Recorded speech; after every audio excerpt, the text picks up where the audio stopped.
Wie geht es euch? Und ich heiße Salman Malik और आज मैं आपको जर्मन में बेसिक चीज़ें बताने लगा हूँ जो कि बहुत ज़रूरी हैं। आपने अपने आप को इंट्रोड्यूस कैसे करवाना है किसी के सामने कि हाँ मेरा नाम ये है, मेरी एज इतनी है। अगर आप किसी जगह पे जॉब का पता करने चाहते हैं तो ये बेसिक चीज़ें आपको आना बहुत ज़रूरी है।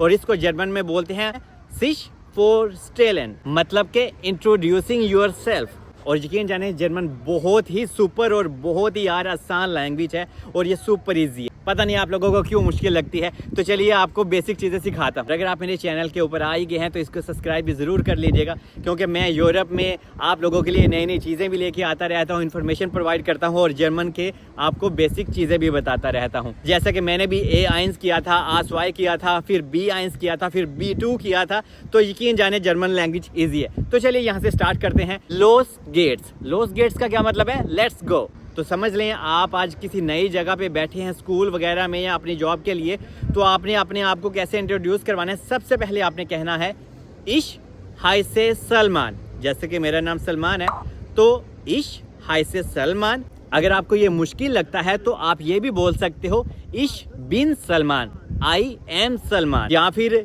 तीसरी ऑप्शन आपके पास होती है माय नोमे इस सलमान। आप 3 ऑप्शन हैं, इनमें से कौन सा भी है एक आपको इजी लगे आप वो याद कर सकते हैं। और इसके बाद आपने कहना है कि मेरा फैमिली नाम क्या है, तो आप उसे बताएंगे अगले बंदे को माइन फैमिली नोमे इस मलिक, कि मेरी फैमिली का जो नाम है मलिक है। तो पूरा नाम क्या हो गया? सलमान मलिक। जब आप किसी को यहाँ पे ऐसे बोलते हैं ना तो अगले इंसान को आप पढ़े लिखे लगते हो और थोड़े इंटेलिजेंट लगते हो। तो इसके बाद आपने अपने कंट्री का बताना है कि आप कहाँ से आए हो, कहाँ पे आप पैदा हुए थे। तो मैं कहूँगा इश कोमे आउस Pakistan, I am from Pakistan. और अगर आप इंडिया से हैं तो इश कोमे आउस इंडिया। या फिर अगर आप नेपाल से हो तो आपने कहना है इश कोमे आउस नेपाल। इसके बाद आपने बताना है अपने सिटी का नाम जहाँ पे अभी आप रह रहे हो। मिसाल के तौर पे आप जर्मन में फ्रैंकफर्ट में रहते हो तो आप कहोगे इश वोने इन फ्रैंकफर्ट, इश वोने इन फ्रैंकफर्ट। इश का मतलब है मैं, बहुत आसान है, ठीक है। और ये इश का मतलब है आई। और अगर आपको ये इश कहना मुश्किल लगता है तो आपको मैं एक चीज़ सिखाता और बताता चलूँ कि ऐश्वर्या ने देवदास की मूवी में बोला था ना इश, ये वही इश है और इसका मतलब है आई, मैं। ये भी एक तरीका है आपको लफ्ज़ सिखाने का। तो इसके बाद अपनी एज के बारे में आप बताएंगे कि मेरी एज 29 साल है, तो आप बोलेंगे इश बिन 29 यारे आल्ट, इश बिन 29 यारे आल्ट। और उसके बाद आप कहेंगे कि मैं एक स्टूडेंट हूँ।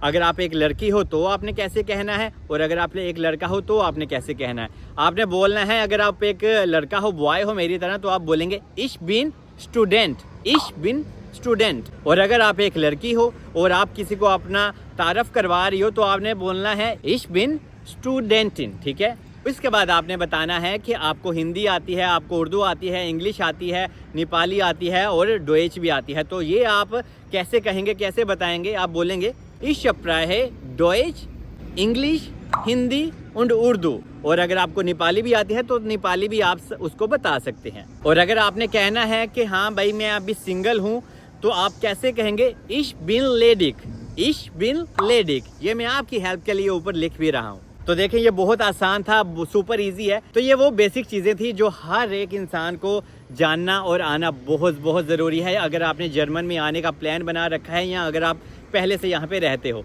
तो होप कि आपको मैं अच्छे से गाइड कर पाया हूँ। इसी तरह से मैं आपको अगली वीडियोस में भी इसी तरह से गाइड करता रहूँगा। और मुझे दुआ में याद रखें और आप अपना क्वेश्चन कमेंट्स में लिख सकते हैं। बाकी स्टे ब्लेस्ड, मार्क्स गुड।